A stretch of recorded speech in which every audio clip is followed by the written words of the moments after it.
Every person has been defined within at least one discourse community. As students, we are defined by the courses we take and our statuses within these courses. By choosing to move from one discourse system to the next, we choose to refine ourselves, whether we realize it or not. As I introduce these basic ideas of discourse communities and how they affect us as students, I realized that even my mother was a student at one time. My mom, Amy Cruzon, is a teacher for a self-standing autistic class in Hickory Ridge Middle School. She did not plan being an exceptional children's teacher when she started her journey through her educational discourse. At the beginning of her college experience, she longed to be an art teacher. In order to reach the school, she worked to earn her bachelor's degree in art education. Unfortunately, after graduating, she struggled to find the job she wanted. She found a classroom assistant job at a school for mentally and physically disabled students. After years of work, she decided to go back to school to get her degree in special education. By doing this, she was able to double her income because she was now a teacher. Through this experience, she became close to the art program director and eventually made her way to become an art teacher for the MRDD program, which stands for Mentally Retardation Developmental Disabilities. Due to social norms, this abbreviation is no longer accepted, so please don't use it. After my mom did this for many years, we moved to Charlotte, North Carolina. She then found a job with Ferris County Schools, where she now teaches the autistic class in Hickory Ridge Middle School. At Hickory Ridge Middle School, as an all-purpose classroom, At Hickory Ridge, she has an all-purpose classroom, which means she has access to not only a kitchen and a bathroom, but also a laundry room. Although she does have her own classroom set up, her class is in a huge middle school with 6th through 8th grade classes for typically developing students. This provides an awesome opportunity for her students to assimilate during social times such as lunch and special occasions. Her class is self-standing. This means that although it is private to most of the school, it is still a public area due to the fact that it is a school class. Her classroom consists of 4 staff work areas, 7 student desk areas, 1 thinking station, which basically is when the students decide to act inappropriately, they go here because they need to think about what they did and why they shouldn't do it. So basically time out, but they're not allowed to call it that. Anyways, moving on. A classroom meeting area, and last but not least, a sensory area. Every area of her classroom is utilized daily. Although my mom is amazing, she does not do all her work alone. She has 2 classroom assistants of her own now. One of them is, let's see, we'll call her Mrs. F, because her last name starts with an F, and I'm trying to keep it somewhat anonymous. And she is excellent with coming up with great creative educational ideas for the students to enjoy. And also, Mr. C is the other one of her assistants. And he always finds a way to make class fun no matter who decides to throw a fit. Every day, they both help Mom organize and educate 7 students in her class. The following is her classroom roster. There's Tay, Trent, Matthew, DJ, Bailey, Nick, and Teal. Her students can be grouped into many different combinations, but the most obvious are the main 2 groups. These groups are educable and non-educable, or uneducable. So basically, this classroom has 3 groups. It has the educable students, uneducable students, and staff. Simply, the educable students are students that have the mental capacity to learn information and use it in their lives, while the uneducable students groups will always need assistance, and although they may not be able to utilize the things that they learn, they may slowly adapt with them. Trent, Matthew, DJ, Tay, and Bailey have all shown improvement with their behavior and understanding, with basic skills they are being taught. Nick and Teal, on the other hand, are also showing improvement in their behaviors, but do not seem to be learning any of the skills they will need in the future. This community includes the entire class, not just the students, so it includes the 3 separate groups that I explained before, the staff, the educable students, and the uneducable students. Let's see, where are we? Sorry, I lost my spot. My focus of this community is on how they communicate and work together during the single-hour class meetings or less. And during the class meetings, my mother, Amy, and Miss F assist Trent, Matthew, DJ, Bailey, and Tay, and sometimes Teal, but not always. Sorry, I have to edit this too, because I'm finding mistakes. Participate in class meeting, while Mr. C assists Nick and occasionally Teal in order to explore sensory activities. Sometimes Teal will join the other students in the class meeting. The class is very fortunate to have a smart board program to help them through their class meeting every day. They use the program to practice writing, counting, they research the weather, decide appropriate attire for the day based on the weather.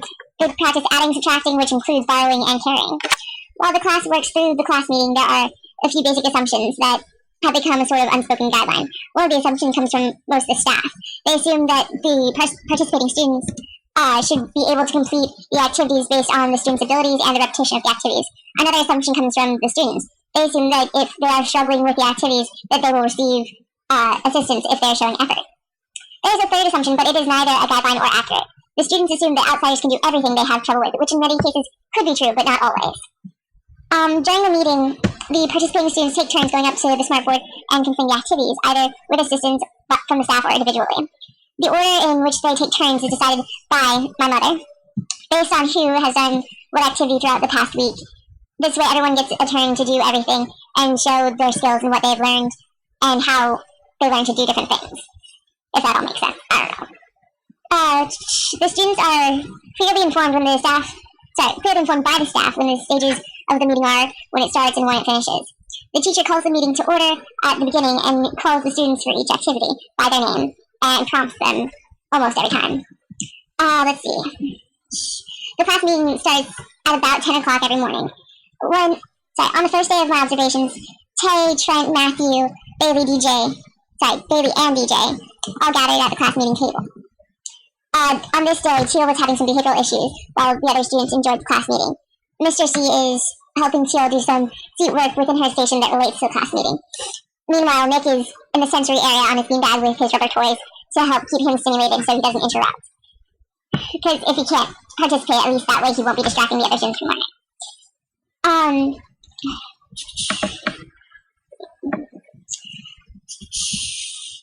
The reason why Nick is considered an uneducated student is because he is slightly lower functioning in comparison to the other students. I got lost. Okay, my mom presents the goals of today's class in the meeting with the students.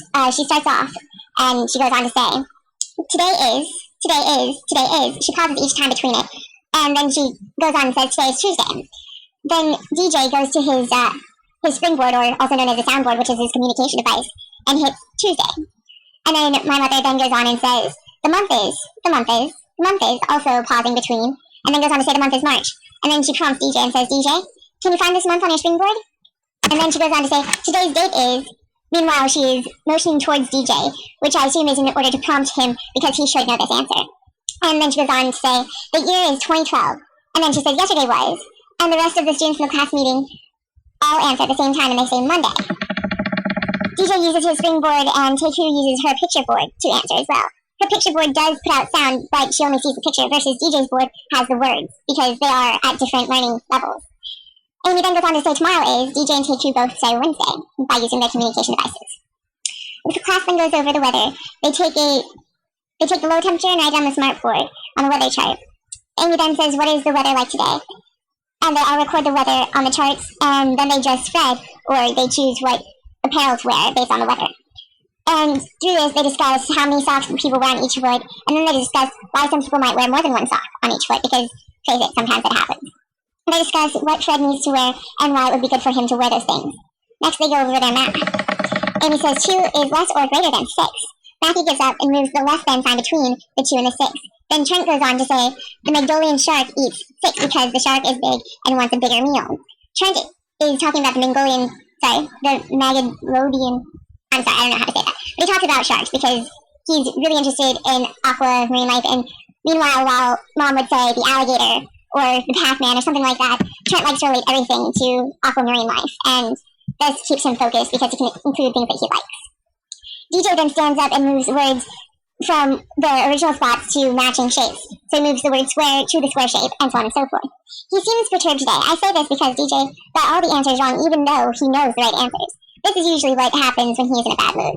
He tries again when Amy says the names of the shapes. He still needs lots of prompting today. Meanwhile, Teal sits at her work table and does similar things with much more one-on-one prompting. Nick stands up and moves 1 into the 1 chart, and they count the days of school. Amy then says, we have 100, 10, and 8. So they go and they add those together. 100 plus 10 plus 8 equals 118. There are 118 days of school. How many days are left, Matthew? And then she says again, 180 minus 18 equals, and then 100 minus 100 equals 0. And then 80 minus 10 equals 70. And 0 minus 8 equals x. So then they go on, and she says, carry the 10. So you got 60 plus 10 minus 8 equals 60 plus 2, which equals 62. And then Matthew says, there are 62 days of school left. Trent and Bailey are participating very well, while DJ and Matthew need prompting. Trent fills out the equations that show on the next smartboard slide. If they say 3 plus 7 equals, and he puts 10. And then it says 7 plus blank equals 10, and he puts 3.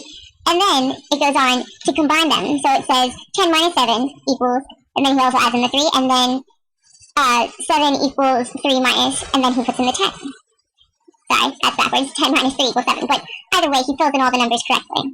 Then Trent moves the popcorn with the spelled out numbers on it to the correct numerical symbol. So they have the numbers spread out on the board, and he puts 3 pieces of popcorn on the 3, 7 on the 7, and 10 in the 10.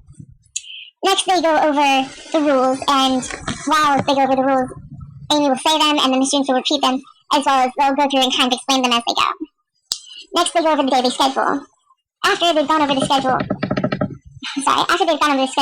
Amy then dismisses them, and the students go to work. They go to their own separate workstations, take out their assignments. While some students go straight to work, others, like Tay, sit at their station and tap on a box before she goes to work.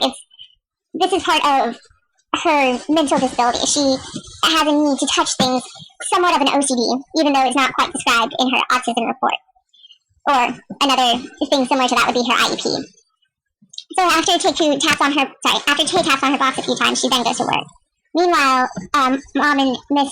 F are talking about future activities for possible events. Teal is still in her station with Mr. C, who is also checking on Bailey and Tay. DJ works in his station, which is closed off so he can focus because he has a lot of attention deficit disorder.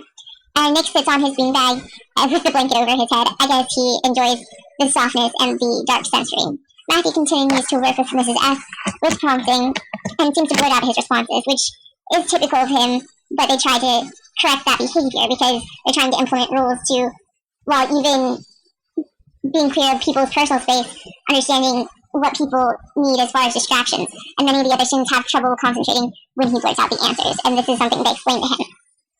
This is a typical class meeting scheduled for every day. All of the rules of the class are either discussed or directed as needed, such as Matthew's blurting, or Bailey likes to touch their arms. And while in the class setting where we are with everyone understanding, it's not dangerous.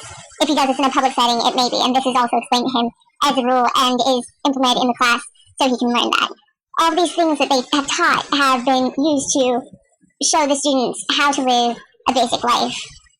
In the future, they need to know how to dress, how to bathe themselves, how to be healthy, like blowing their nose with a tissue, coughing with their hands or arms over their mouths, and just general hygiene ideas. So basically, this discourse is the basic needs of life as far as their all over general values.